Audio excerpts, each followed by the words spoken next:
Once there was a crow and a deer who were great friends.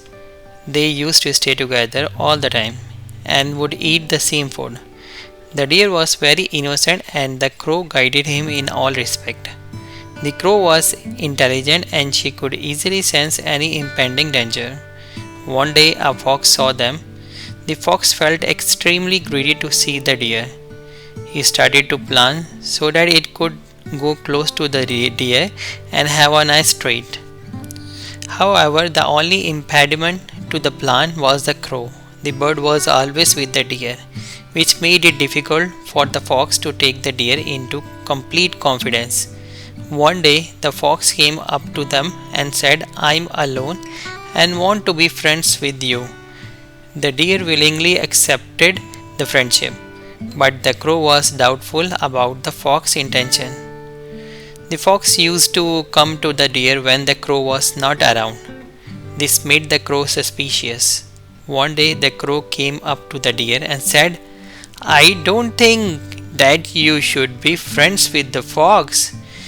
The animal is extremely cunning and can harm you."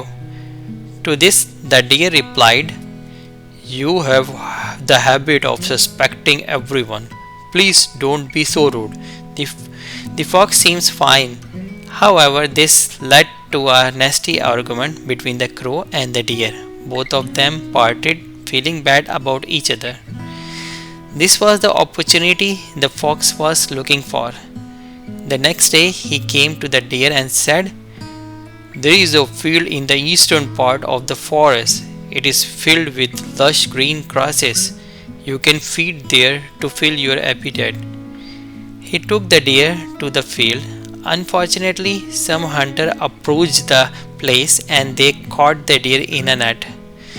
The fox was waiting for the deer to be killed so that he would get some fresh meat to eat. When the deer was entrapped, he started screaming loudly. The voice reached the ear of the crow. She flew to the place where the deer was. The crow was so upset to see the deer entrapped. She came and spoke something in the deer ear. That evening, when the hunter came and pulled the trap, the crow screamed loudly. The deer at once stood up and started running at the best of speed. Before the hunter could sense what has happened, the crow and the deer were miles away. This way the crow saved the life of his dear friend, and the latter promised always to listen to her friend.